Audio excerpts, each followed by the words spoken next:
20 GMT.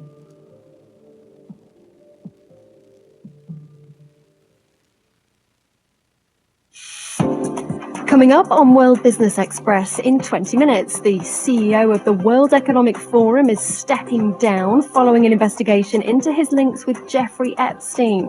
We'll have the detail on that. But first, on Business Daily, you'll hear how concrete's carbon footprint is turning construction companies in Portugal towards trees.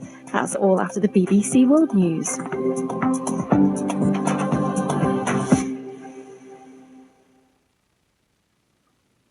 BBC News with Justine Green. The US and Iran have ended the first session of crucial nuclear talks in Geneva. Oman, which is acting as mediator, says the negotiations will resume in a few hours.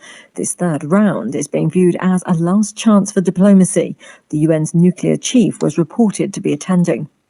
The former US Secretary of State Hillary Clinton is due to start testifying to a congressional committee within the next half hour on what she knew about the late sex offender Jeffrey Epstein. Her husband Bill, the former president, will testify on Friday. The head of the World Economic Forum, Birger Brenner, says he's stepping down after the organisation said it was looking into his relationship with Epstein. The WEF organises the annual Davos gathering of world and business leaders. Human Rights Watch has accused Sudan's paramilitary Rapid Support Forces of targeting, abusing and killing people with disabilities during and after the seizure of El Fasher in Darfur last October. The RSF has not commented. The Prime Minister of Denmark has announced snap parliamentary elections next month. Germany's Domestic Intelligence Agency has been temporarily barred from calling the far-right Alternative for Germany party an extremist group. The party mounted a legal challenge last year. Now a court has ruled that the agency can't call it extremist, pending the outcome of the full case. A court in Greece has sentenced 4 people to 8 years in prison each over the illegal use of spyware that targeted the phones of dozens of politicians, journalists, business leaders and senior military officials. The 4 include a former Israeli soldier who founded the company that marketed the software. Instagram says it will notify parents in several countries if their teenage children search for self-harm or suicide content multiple times in a short period. The alerts will start next week for parents in the US, UK, Australia and Canada. BBC News. Hello and welcome to Business Daily from the BBC World Service with me, Alistair Leithhead. Today I'm meeting one of my neighbours in this remote, rural part of Portugal I call home, to learn why so many people here are building wooden houses.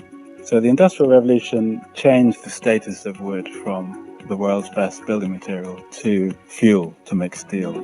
We've woken up and realised that we have this miraculous material that can hoard carbon instead of produce it. It's a lesson Sweden's been learning for many years. 36% of all the total global carbon dioxide emissions is from construction sites globally. Modular houses ready built in factories are cheaper and quicker solutions to a housing crisis. With the labor shortage, it's easier to have people that are working here and living nearby. And under regulatory pressure, even big construction companies are now starting to see the wood for the trees. That's all coming up on today's Business Daily.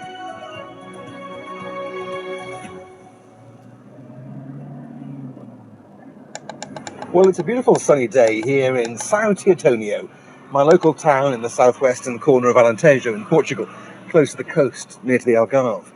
One of the most unlikely places you'd perhaps find one of the world's most well-known professors of wood architecture, Alex de Dijker.